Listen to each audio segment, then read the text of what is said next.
Bonjour à tous. Dans cette deuxième vidéo consacrée au module comptabilité, je vais vous montrer comment gérer les amortissements de vos investissements. J'ai opté pour la méthode pro rata temporis puisque c'est la méthode la plus répandue en Belgique et aussi obligatoire pour les petites et grandes entreprises. Et même si cela demande quelques notions en comptabilité, ne vous inquiétez pas, je vous rassure, j'ai réalisé cette vidéo de manière à ce que toute personne ayant ou pas des notions en comptabilité puisse la suivre. Je vais également dans cette vidéo vous présenter comment gérer vos devises pour facturer vos clients étrangers dans leur devise nationale et également récupérer les factures fournisseurs qui se situent à l'étranger. Et oui, le RP Odoo est multisite, mais il est aussi multidevise. Alors, si vous avez envie d'en savoir plus, suivez-moi. Avant de rentrer dans le RP Odoo, je vais d'abord vous présenter les notions d'investissement et d'amortissement pour que vous puissiez bien comprendre la première partie de cette séquence. En effet, il faut pouvoir distinguer la notion d'investissement à une dépense professionnelle, à savoir l'investissement est une acquisition, donc il s'agit d'un achat qui est censé durer dans le temps et qui va souvent de pair avec un prix plus conséquent. D'ailleurs, en Belgique, pour qu'un bien acquis soit considéré comme un investissement, il faut que son montant s'élève à un minimum de 250 € hors TVA. Ces biens acquis sous la rubrique d'investissement vont se retrouver à l'actif de l'entreprise, c'est-à-dire inscrits dans son patrimoine, ce qui fait le lien directement avec le bilan, et qui vont servir l'activité de l'entreprise pendant plus d'un exercice comptable, c'est-à-dire pendant plus d'une période de 12 mois. La particularité également de ces investissements, c'est que leur durée de vie est limitée dans le temps. Prenons par exemple l'achat d'une voiture, d'une machine, d'un ordinateur portable, d'un smartphone, qui sont considérés dans la comptabilité en Belgique comme des immobilisations corporelles, mais on pourrait aussi envisager comme investissement des immobilisations incorporelles comme un brevet, une licence à partir du moment où ces biens présentent une durée de vie limitée dans le temps. D'ailleurs, en Belgique, dans la comptabilité, ce sont les comptes 20 à 27, sauf le 220 terrain, qui peuvent faire l'objet d'amortissement. Cette distinction entre charges, dépenses professionnelles, comme par exemple le loyer, la facture d'électricité, se distingue des investissements en fonction des critères que je viens de citer, avec bien entendu un impact différent. Si je considère par exemple une charge, eh bien celle-ci va directement être déduite du résultat comptable de l'entreprise et va donc impacter directement son impôt, puisque moins de résultats, moins d'impôts à payer. Par contre, les investissements, eux, ne sont pas directement déduits dans les charges de l'année, mais vont plutôt être étalés dans le temps, sous cette notion que l'on appelle l'amortissement. Donc l'amortissement est la constatation comptable de la dépréciation d'un bien corporel ou incorporel, comme je l'ai cité il y a quelques instants, ayant une durée de vie limitée dans le temps, par suite d'usure, de l'écoulement du temps et de l'obsolescence, c'est-à-dire par exemple par une évolution technologique. Cet amortissement va être enregistré comptablement comme une dépense chaque année pendant toute la durée de vie du bien. Donc si par exemple vous estimez que votre ordinateur portable aura une durée de vie de 3 ans, et c'est ce que je vous conseille, certainement pas plus, voire même peut-être 2 ans, eh bien vous allez pouvoir répartir la dépense de l'amortissement dans votre compte de résultat pendant 2 ans. D'ailleurs, l'amortissement est considéré comme une dépense non décaissée, une charge non décaissée, c'est-à-dire qu'il n'y aura pas de sortie d'argent, c'est-à-dire pas de paiement comme on pourrait le faire pour une facture. Comment déterminer la durée de l'amortissement? Alors, j'aime autant préciser que l'administration fiscale n'a jamais publié un tableau officiel avec les durées de vie des différents biens. Par contre, elle a plutôt tendance à recommander certaines fourchettes, à savoir, par exemple, pour les véhicules, 20%, sur une base de 100, cela correspond à 5 ans, pour l'acquisition de mobilier et de machines, 10%, donc une durée de vie de 10 ans, pour les bâtiments industriels, 5%, donc une durée de vie de 20 ans, etc. Dans cette séquence, je vais vous montrer l'amortissement linéaire, puisque c'est maintenant l'amortissement pratiquement de référence. En Belgique, il existe bien d'autres méthodes, mais la plus importante chez nous en Belgique, c'est bien l'amortissement linéaire. Je ne vais pas parler de l'amortissement dégressif puisque celui-ci maintenant n'est plus autorisé dans les entreprises. Alors, comment fonctionne l'amortissement linéaire? Première chose à savoir, l'amortissement linéaire est constant. Ça veut dire qu'on va appliquer à la valeur du bien un taux d'amortissement constant sur la durée de vie du bien. Prenons l'exemple suivant. Vous avez acheté du matériel roulant pour 30 000 € le 23 mars de l'année N. Vous estimez la durée de vie à 5 ans.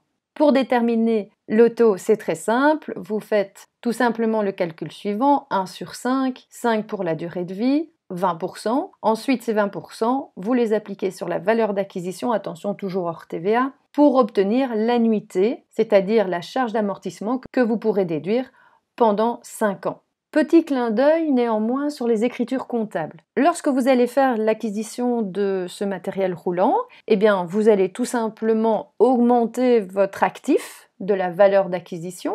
Attention, ici, j'ai fait le choix d'acquérir un matériel roulant, sous-entendu un véhicule utilitaire, ce qui me permet de déduire effectivement 100% de la TVA, mais pour ceux qui maîtrisent un peu plus la compta, en tout cas en Belgique, vous savez qu'un véhicule acheté, même pour un usage exclusif professionnel, la TVA ne peut être déduite qu'à raison de 50% et les 50% non déductibles peuvent être réintégrés dans la valeur d'acquisition, mais je ne vais pas vous faire ici un cours de comptabilité. 30 000 € de valeur acquisition, 21% de TVA à récupérer et donc je dois à mon fournisseur 36 300 €.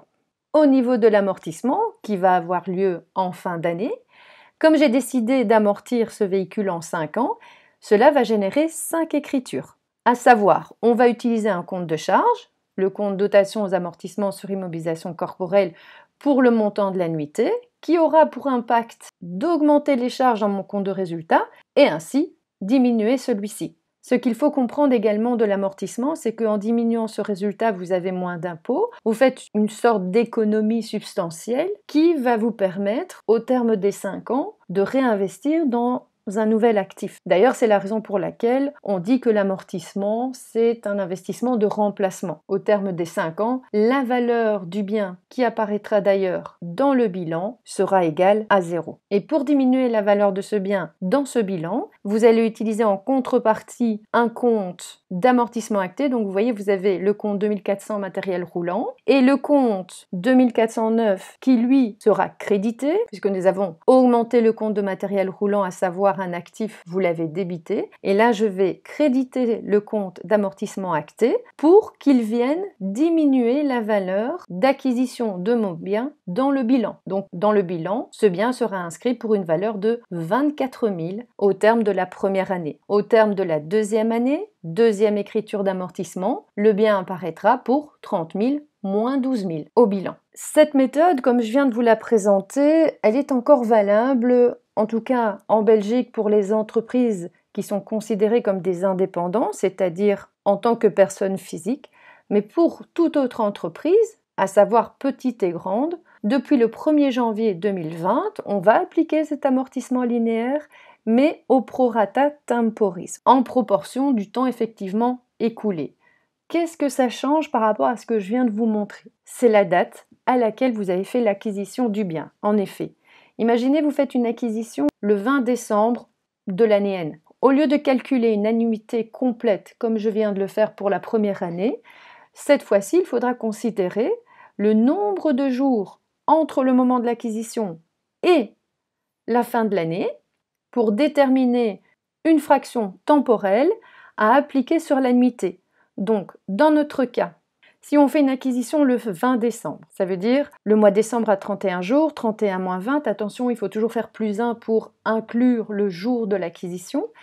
Il nous reste 12 jours que l'on va diviser sur un nombre de 365 jours pour l'année, fois le montant de l'annuité. Eh bien, dans ce cas-ci, vous devriez faire le calcul suivant, 1500 fois cette fraction que je viens de vous expliquer. Donc là, à ce moment-là, vous ne pourriez amortir que 49,315 € au lieu de 1500. Il est clair que maintenant, si vous voulez que votre investissement ait un impact sur votre résultat de l'année, eh bien il est plus judicieux de faire votre investissement en début d'exercice comptable plutôt qu'en fin d'exercice, ce qu'on avait tendance à faire avant quand l'annuité était complète. Un petit exemple avant d'aller dans le RPO-DOU. Si je prends une machine achetée pour 10 000 € le 25 du 12 pour une durée de vie estimée de 5 ans, eh bien même chose, 10 000 divisé par 5, 2000 pour l'annuité, fois 31 moins 25 plus 1, 7 divisé par 365. Vous allez amortir la première année 38,36 €. Ensuite, vous allez amortir l'annuité pleine et enfin, vous allez terminer ce tableau d'amortissement par la différence entre le prorata temporis de la première année avec une annuité pleine, c'est-à-dire 1961,64. Dans ce tableau, vous trouvez également l'amortissement cumulé. Donc chaque année, on va faire la somme des différents amortissements, ce qui nous permettra directement de voir la valeur au bilan, c'est ce qu'on appelle en Belgique la valeur nette comptable, ce qui nous donnera une idée directement de la valeur de notre actif dans le bilan. Pour cette séquence, je vais vous proposer l'exercice suivant. Nous allons faire l'acquisition d'un ordinateur portable d'une valeur de 1 800 €. Nous allons l'acheter aujourd'hui, à savoir le 13 septembre 2022, et nous allons l'amortir pour 3 ans. Dès lors, on peut déjà considérer notre annuité pour 1 300 divisé sur 3 ans, 600 €. Nous allons appliquer le prorata temporis, à savoir en septembre, nous avons fait l'acquisition le 13 du 9, sachant qu'il y a 30 jours. En septembre, nous avons une différence de 17 jours plus 1 est égal 18. Je vais faire la somme des jours des mois restants jusque la fin de l'année. Je totalise 92 jours. 92 jours plus 18 jours, ça me fait un total de 110 jours que je vais diviser par 365 fois l'annuité de cet actif, ce qui me donnera 180,82 pour le calcul de ce prorata temporis et qui sera enregistré comme première charge d'annuité dans mon tableau. C'est ce que je vais vous montrer maintenant dans le RPO-DOU. Je vais rentrer dans le module comptabilité et déjà faire le lien avec cette notion d'amortissement dans votre menu. Vous avez dans le menu comptabilité la gestion des actifs. Attention, pour cela, vous devez aller d'abord dans applications et petite astuce du jour, quand vous êtes dans les applications, donc jusqu'à maintenant, je vous ai dit, on utilise le bouton de recherche et on recherche ce qu'on aimerait installer. Si je tape gestion et que je fais Enter, eh bien je ne vais pas retrouver la gestion des immobilisations, module qui doit être installé pour avoir accès au tableau d'amortissement. Donc je vais tout simplement enlever le filtre, parce qu'on ne fait pas vraiment attention, mais en enlevant le filtre, vous pouvez avoir ici, je vais remettre gestion, eh bien accès à différents modules qui n'apparaissent pas nécessairement quand le filtre est appliqué. Soyez attentifs à ce détail. Gestion des immobilisations, vous pouvez l'installer, moi je l'ai déjà fait, et quand vous l'aurez installé, eh bien tout simplement dans le module comptabilité, vous aurez accès ici à la gestion des actifs. Pour l'instant, nous n'avons rien puisque nous n'avons pas encore lié un investissement à un tableau d'amortissement. C'est ce que nous allons faire ensemble maintenant. Alors, nous allons considérer l'achat d'un ordinateur portable, mais avant tout, nous allons configurer notre plan comptable pour cet exercice. Effectivement, nous allons regarder dans la classe 2, dans mes actifs, la rubrique 24, les différents comptes déjà existants. Donc nous avons bien une rubrique mobilier et matériel roulant puisque nous allons mettre l'acquisition de cet ordinateur portable dans la rubrique mobilier. Comme je vous l'ai montré dans la vidéo précédente, nous allons dans configurer, je vais faire action dupliquer. Là, il me propose par défaut ce compte que je vais garder et je vais l'appeler par contre ordinateur portable, comme ceci. Je vais préciser ici le lien avec le journal des achats et je vais sauver ce nouveau compte. Je retourne dans mon plan comptable, donc ce compte apparaît bien, et je vais maintenant configurer également un compte qui me sera utile pour tout à l'heure, à savoir le 240010, mais je vais rajouter un 9 puisqu'il va me servir dans mon écriture comptable pour les amortissements comme je vous l'ai montré dans le PowerPoint. Attention que les écritures d'amortissement vont plutôt être considérées comme des OD, des opérations diverses. Donc là, je vais enlever le journal des achats et je vais mettre uniquement les opérations diverses. Je sauve. Je retourne dans mon plan comptable et j'ai bien les deux comptes qui vont m'être utiles aujourd'hui. Je vais vous montrer également où sera reprise la contrepartie du crédit du compte 24 0019 dans un 63, à savoir dotation aux amortissements sur immobilisation corporelle. Je retourne dans fournisseur et je vais créer ma facture d'achat pour cet ordinateur portable. Alors, nous allons prendre un fournisseur ordinateur pour l'exemple. Créer, modifier. Nous allons regarder dans la comptabilité. Comme je l'ai indiqué dans la vidéo précédente, eh bien, les comptes susceptibles d'être mouvementés ont déjà été repris, puisqu'effectivement, cette fiche contact peut être soit dans une écriture de vente, dans une écriture d'achat, même si fondamentalement, cette fiche ne concernera que le compte fournisseur. Je vais sauver. Je vais directement dans les lignes d'articles. Là, je vais tout simplement créer une fiche ordinateur portable, comme ceci. Et je vais aller chercher mon compte 24 ordinateur portable. Le prix sera de 1800 comme annoncé dans l'exemple. Je mets la date de facturation à aujourd'hui. Cette écriture va bien apparaître dans mon livre journal des achats et nous pouvons déjà confirmer cette facture. Je rappelle, cette opération s'inscrit maintenant dans le journal des achats comme ceci. Donc nous avons bien acheté l'ordinateur portable, la TVA et le montant que nous devons au fournisseur. Je ne vais pas aller jusqu'au paiement de cette opération puisque nous l'avons fait dans la vidéo précédente dans laquelle j'ai pu vous montrer comment gérer le lettrage d'une telle opération, puisque mon objectif aujourd'hui c'est surtout de vous montrer comment gérer l'amortissement d'un investissement. Je vais aller dans comptabilité, actifs. Et là, je vais créer mon tableau d'amortissement concernant l'ordinateur portable. Nous allons choisir l'achat qui est lié à cet investissement et nous allons aller rechercher tout simplement la facture de notre ordinateur portable qui se trouve ici.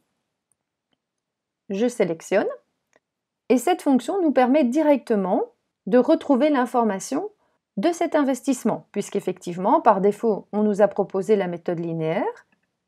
Attention, la méthode dégressive n'est plus valable depuis le 1er janvier 2020 pour les nouvelles acquisitions, en tout cas en Belgique, donc clairement, je vais garder le linéaire. On va changer la durée en 3 années pour cet ordinateur portable et je vais surtout cocher Pro Rata Temporis, puisqu'Odoo va me faire directement les calculs. On va commencer l'amortissement au terme de notre exercice comptable. Bien entendu, ces éléments peuvent être modifiés en fonction de l'organisation de votre entreprise. Le compte de dépréciation, par contre, je vais venir chercher le 24, mais concernant l'amortissement acté. Ah, je vois que j'ai oublié de changer le titre de mon compte. J'aurais dû mettre ordinateur portable, amortissement acté. Je vais le faire directement ici. Amortissement acté. Et je vais indiquer le compte 6300 de dotation aux amortissements sur immobilisation corporelle pour obtenir l'écriture que je vous ai montrée dans le PowerPoint. Je vais changer le journal ici, différence de change, puisque il s'agit d'une opération diverse. Et je vais calculer les amortissements.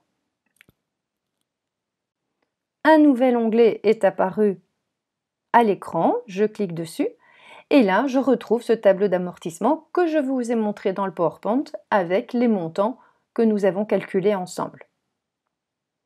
Je vais sauver ce tableau d'amortissement et maintenant je vais aller dans les pièces comptables.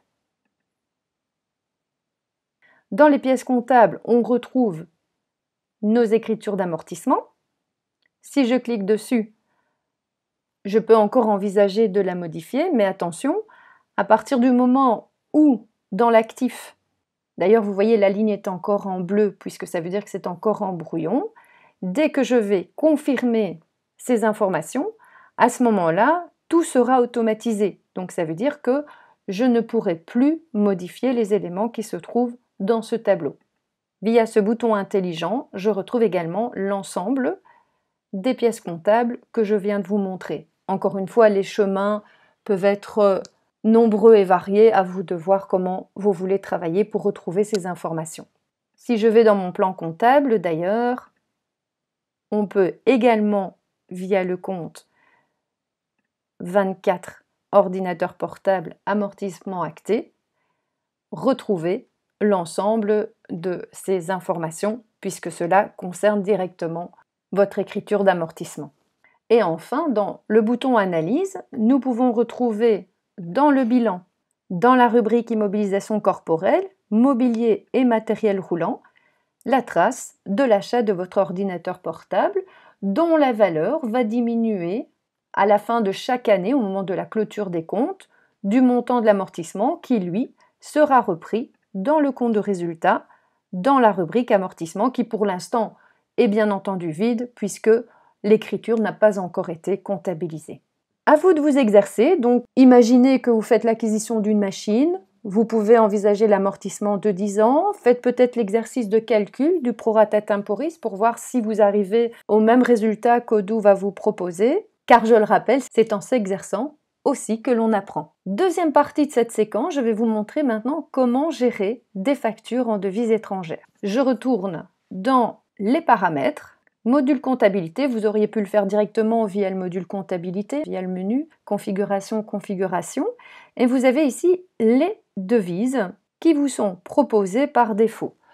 Dans la comptabilité d'une entreprise, on fait le choix d'une devise de référence, donc clairement en Belgique on prend l'euro, mais vous avez la possibilité aussi dans le RP Odoo, non seulement de travailler avec plusieurs sociétés, le RP Odoo est multisite, mais il est aussi multidevise. Donc si je clique sur devise, je peux ici activer d'autres devises en fonction de mes besoins. Je vous propose de prendre USD en référence et on va activer cette devise pour pouvoir faire des opérations dans des devises différentes et surtout également pour que puissent apparaître ces options qui vont nous être très utiles parce qu'elles nous permettront de mettre à jour nos taux de change automatiquement. Mais avant d'y accéder, je vais retourner dans ma liste de devises. Pour l'instant, j'ai bien l'euro et le dollar qui sont activés. Si je clique sur l'euro, j'ai les informations qui peuvent m'être utiles. Bon, ici, il n'y a rien de particulier. Je vais aller plutôt dans mes USD où, clairement, le taux de change peut fluctuer quotidiennement. Petite explication au préalable. Quand vous faites des achats ou des ventes dans des devises étrangères, le cours de change de la monnaie étrangère peut fluctuer en fonction de l'euro. Par exemple, dans cette dia, je vous ai capturé 2 écrans pour vous montrer effectivement que les fluctuations pour les devises sont quand même assez importantes, surtout si on prend par exemple le rapport de force euro-dollar ou dollar en euros. Nous voyons sur ces graphiques que ces fluctuations sont assez régulières et à considérer dans votre facturation, puisque vous allez facturer par exemple à un client américain vos articles en dollars, mais dans votre comptabilité, ces dollars vont devoir être traduits en euros. Si le client vous paie dans un mois et que ce même dollar vaut 0,95, ça veut dire que vous allez avoir une différence dans votre comptabilité causée par le taux de change. Donc il y aura une différence de change à considérer. La différence vous sera plus profitable et on enregistrera la différence dans un produit financier. C'est ce que je vais vous illustrer maintenant dans le RP Odoo. Dans la devise USD, vous avez la possibilité manuellement d'ajouter des lignes. Je vais vous montrer juste après comment mettre à jour vos taux de change en fonction d'une fréquence choisie, mais pour l'instant, je vais le faire manuellement. Je vais ajouter une ligne. Par défaut, c'est celle de la date du jour. Moi, je vais d'abord prendre le 10 pour vous montrer l'impact entre la facture et le paiement, avec une valeur pour 1 euro de 0,99. Et on va supposer que le 13 du 9, cette valeur est passée à 1,2. Odoo me fait un petit message pour attirer mon attention sur l'écart qui vient d'être encodé, mais je vais bien sûr l'accepter, c'est pour l'exemple. Je vais sauver ce que je viens de faire maintenant et je vais dans mon module comptabilité. Je vais envisager une vente auprès d'un client américain que je vais créer maintenant, client américain. Je vais opter pour créer modifier puisque je vais vous présenter 2-3 subtilités à considérer dans la fiche. Je pourrais bien sûr compléter sa fiche signalétique, mais je vais directement aller dans vente et achat. Et là, je vais me diriger vers la position fiscale. Cette position fiscale va me permettre de déterminer le régime fiscal qui doit être appliqué pour ce partenaire, à savoir, puisque ce sera une vente aux États-Unis, ce sera un régime extra-communautaire. Alors c'est important de le préciser, bien que j'aurais pu le faire directement dans la facturation, dans les autres informations, mais je voulais vous le montrer directement dans la fiche. De même, pour vos achats, vous pouvez aussi indiquer une devise du fournisseur, donc ça vous fait aussi gagner du temps dans l'encodage de la facturation. Dans la comptabilité, nous avons à nouveau les comptes qui sont proposés. Là, je pourrais bien sûr envisager un compte uniquement pour mes clients étrangers. Je vais sauver ces options. Attention que maintenant également dans l'entête apparaît la devise puisque nous avons 2 devises d'activer. Donc je vais prendre ici USD dans mon journal de vente. La date de facturation, je vais prendre le 10 septembre pour bien vous montrer la différence entre le moment de la facture et le moment du paiement au niveau de l'écriture comptable. Je vais prendre un article que je vais appeler test devise, que je vais également créer et modifier. Je vais laisser le consommable, comme ça je ne serai pas arrêtée par rapport à un problème de stock. Et je vais me diriger vers l'onglet comptabilité, où là je peux venir indiquer le compte de revenus de cet article, c'est-à-dire dans quel compte sera encodée la vente. Donc je vais prendre ici la vente en Belgique. Pourquoi? Parce que même si j'ai ici une vente à l'export, eh bien dans la position fiscale, le lien a été déjà paramétré par défaut. Je vais vous le montrer dans quelques instants. Donc je peux prendre ici vente en Belgique, mais j'aurais pu prendre vente à l'export. Pour le compte de dépenses, on va opter pour un compte 604 dans le cas où cet article était acheté et que l'on considère comme un achat de marchandises. Je vais sauver mon choix. Voilà, vous voyez qu'il a directement fait le lien parce que ma position fiscale correspond à une opération extra-communautaire. C'est ce que je vous ai expliqué à l'instant. On va supposer que le prix s'élève à 100 USD. Enter. Dans les taxes, nous voyons le tag qui apparaît 0% non Union européenne, puisqu'effectivement, dans la comptabilité belge, quand on comptabilise une opération d'exportation, il n'y aura pas de TVA sur la facture.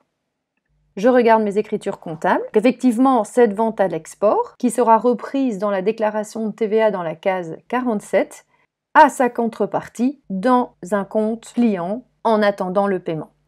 Je n'ai effectivement pas de TVA dans cette écriture comptable. Autre élément important à remarquer, c'est la retranscription des 100 $ en euros. Nous avons fait une vente de 100 $ avec un cours de 0,99, donc 100 divisé par 0,99 est égal 101,01 €.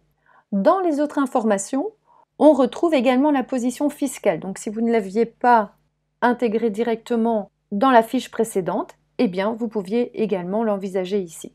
Je retourne dans les lignes de facture et je vais confirmer cette vente. Vente que je vais retrouver dans comptabilité, journal des ventes, tout simplement ici. Je retourne dans ma facture. Je vais maintenant enregistrer un paiement, mais attention, ce paiement se fait à la date du jour, donc aujourd'hui, en USD, en sachant que le 13 du 9, le taux de change n'est plus à 0,99 mais à 20. Je vais créer un paiement.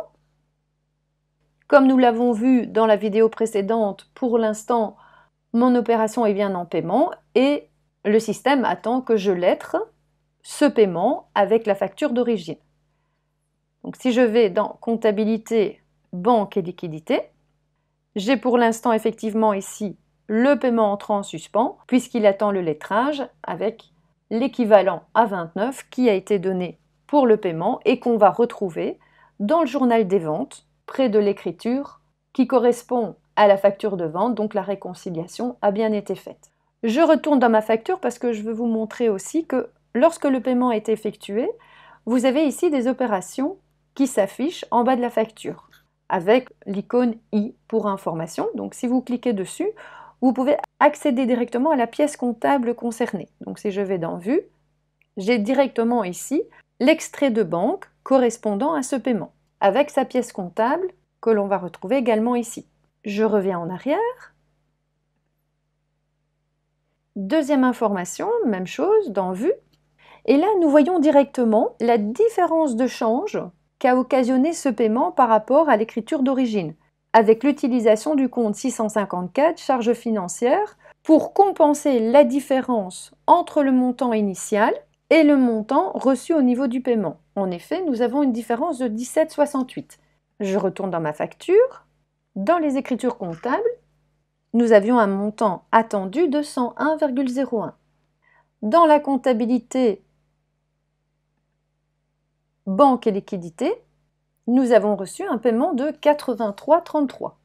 101,01 moins 83,33, donc le montant réel qui a été payé par le client en dollars, mais avec la conversion, c'est-à-dire le taux de change du jour, j'ai reçu 83,33 au lieu de 101,01. La différence des 17,68 doit être comptabilisée dans une différence de change qui ne m'est pas favorable puisque nous avons dû l'enregistrer dans une charge financière, le 654, pour pouvoir équilibrer l'écriture. Sinon, vous auriez une différence entre les débits et crédits pour ceux qui maîtrisent un peu plus la comptabilité. Je vais vous montrer le lettrage de cette opération. Je vais dans le tableau de bord. Avant, je vais vous préciser que dans nos journaux, un journal relatif aux différences de change existe.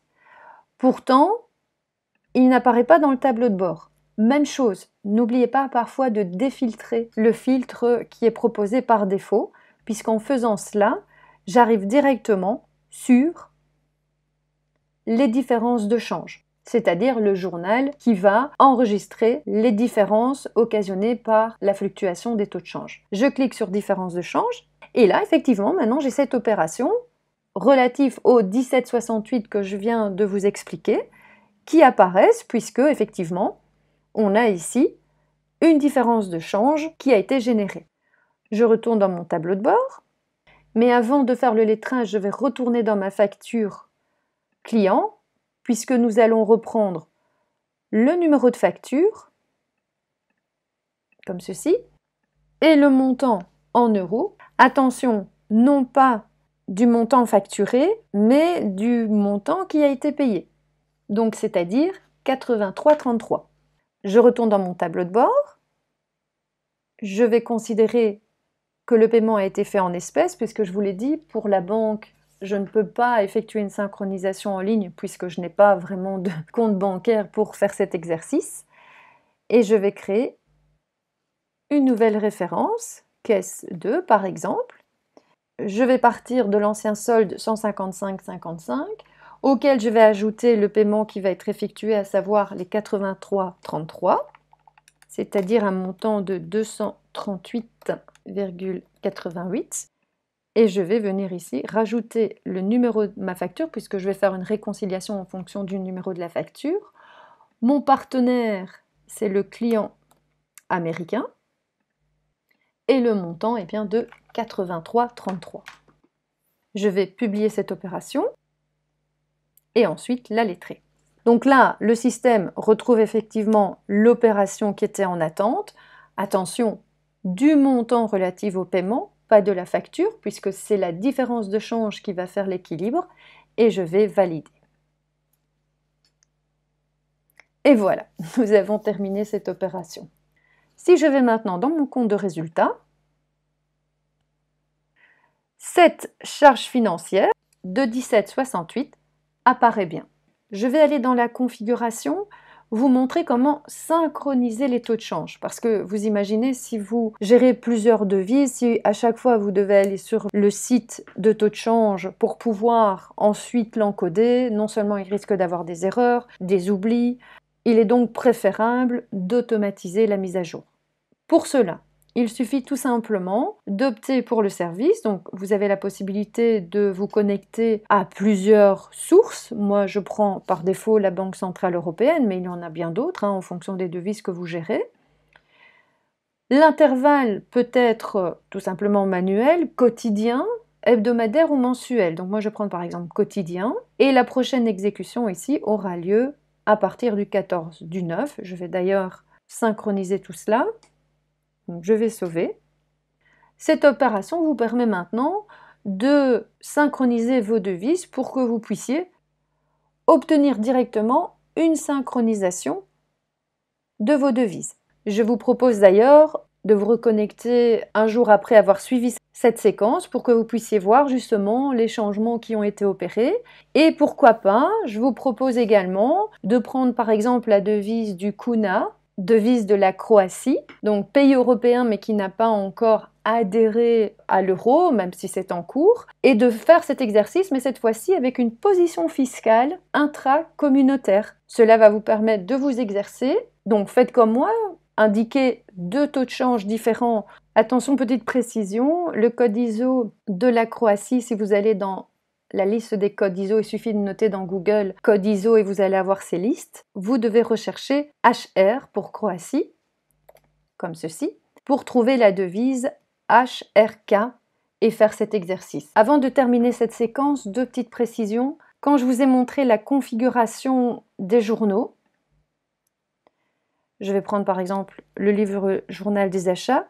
Dans les paramètres avancés, vous pouvez, en cochant l'option verrouiller les entrées postées avec du H, empêcher les modifications des lignes d'écriture comme je vous l'ai montré dans la vidéo précédente. Donc je rappelle, dans les journaux, vous pouvez changer les écritures en cliquant sur ce bouton, mais si c'est quelque chose qui vous est interdit de faire dans votre comptabilité, eh bien, il suffit d'opter pour cette option pour justement ne pas activer la possibilité de modifier ces écritures. Et enfin, dans le bouton comptabilité, vous avez date de clôture. Cette option vous permet aussi de protéger des clôtures tant au niveau des pièces comptables que de la déclaration de TVA. Donc là, ça vous permet d'indiquer une date pour éviter que des modifications soient faites à un moment donné, surtout par exemple quand vous introduisez une déclaration de TVA et que toutes les opérations relatives à cette période TVA, mensuelle ou trimestrielle, ne soient plus modifiées. Et voilà, à vous de vous exercer maintenant. Si vous éprouvez de la difficulté pour réaliser les exercices proposés dans cette vidéo, n'hésitez pas à me le dire en commentaire. Je vais alors vous proposer une petite vidéo d'illustration. Dans la prochaine vidéo, je vais vous présenter le module document qui est un complément indispensable à la gestion du module comptabilité. Mais en attendant, n'oubliez pas de vous abonner à ma chaîne, d'activer la cloche pour ne pas rater la prochaine vidéo. Et en attendant, je vous dis à bientôt et formez-vous bien.